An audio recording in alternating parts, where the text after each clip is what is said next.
Yes, I have a question. I really haven't paid attention to the news at all. I'm 18 years old. I'm a college student, so I've been hanging out with the Occupy Wall Street people who are great. And I'm just wondering about income inequality and what are you going to do as president to make my life better? I know John F. Kennedy said, ask not, something or other, but what I'm asking is, what are you going to do for me? I personally would have liked to seen both of the candidates, at least one of them, say to some of the boneheaded questions, you know what, you're undecided at this point.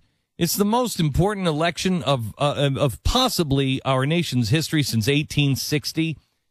Shut up and sit down. Absolutely. Especially that college kid at first got up, Jeremy. How, Mr. Romney, Mr. Governor Romney, how are you going to make sure my college, my future is good and I can go to college and stuff? I'm not. That's not the job of the president. Shut up. That's the answer. I'm not. But Mr. Romney, it seems pretty hostile to me. Shut up. Sit down. I've got a gun.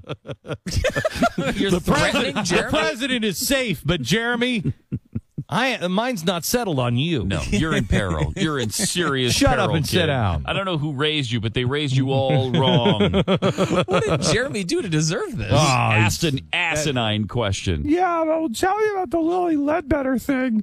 Mr. President. Lily Ledbetter. I've got a tough question. I think I have a tough question. Okay. I have a tough question. Mr. President, can you tell me of all the really sweet things that you've done in the last 4 years? Thank you. That's a good question, Jeremy. That's a great question. Tell me how? It's an important question. Could you tell me how Mitt Romney wants to remove the ovaries of all women?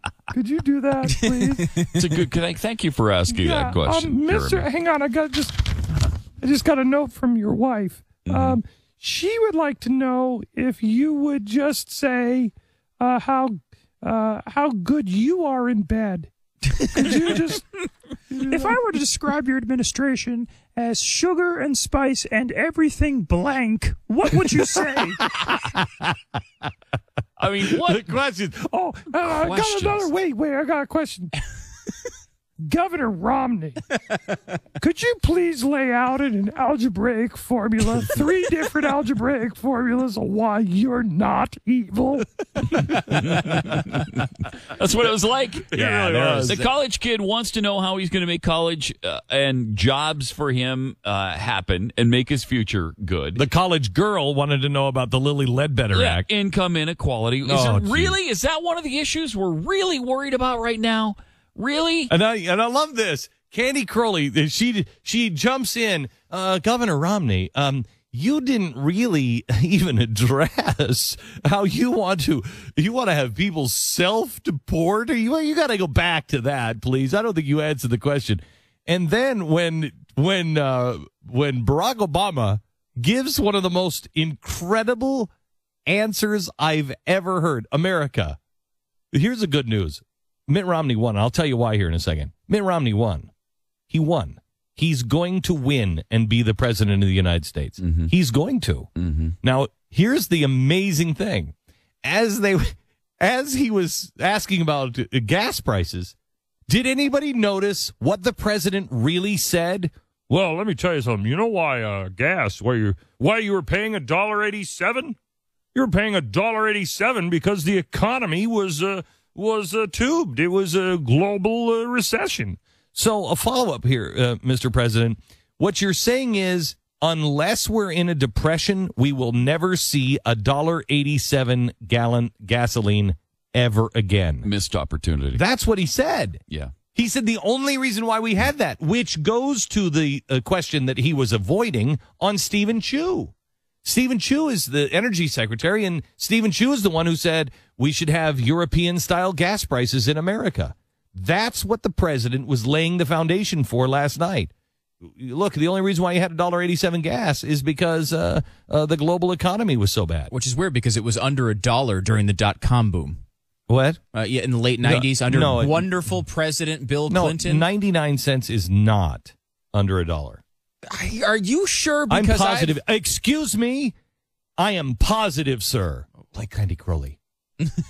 No, yeah, he's right. Thank you. He's right. He's 99 right. cents. Yeah, he's right. Uh-huh. And then later she'll say, actually, Stu was right. 99 cents is under Stu $1. was right. But he phrased it poorly. Yeah. He said over when he meant under, and that's what I was thinking of. What?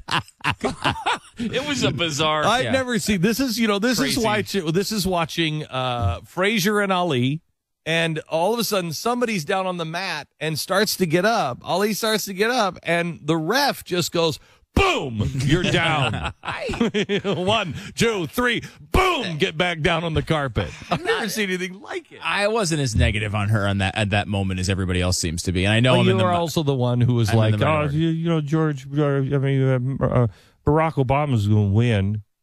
Yeah. So we're not listening to you anyway. Mm-hmm. But the election hasn't happened yet. How do you know that? He's going to win. I'd never say he's going to win. I think he's favored, and I still think he's favored. He's got a lot of things going for him. He's favored. Yeah. He's the Messiah. Yeah, exactly. He's the chosen one. He's got the whole walking on he's water the thing going. Yes.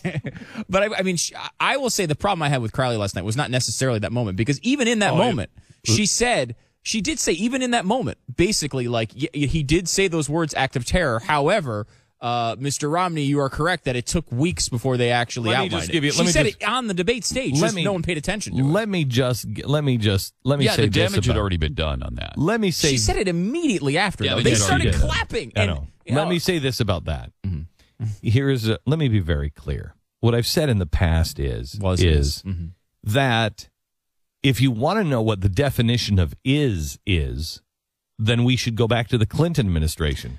We're playing a lawyer game. What Romney was saying last night is the president has been blaming, and this is where he misstated. This is where his missed opportunity was. I thought it was a knockout until Candy said that, because she was playing semantics here. Mm-hmm. He did not call this a terrorist attack. He used the word terror in his statement. Yeah, he did. But that was a blanket statement. When he spoke specifically about Benghazi, he spoke about how Americans do not like these nasty videos taking anybody's religion down. That's what he said. He later came back and said, and I want the world to know, we won't tolerate any kind of terror attack.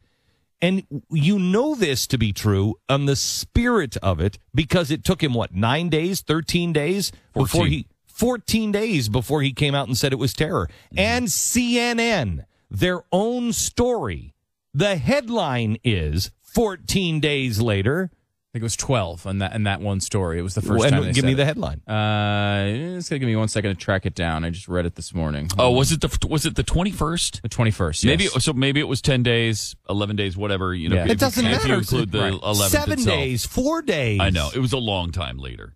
Everybody it was over knows. A week and a half later. He went to the UN, and 7 times he talked about it. He was on David Letterman. He was on The View. Never.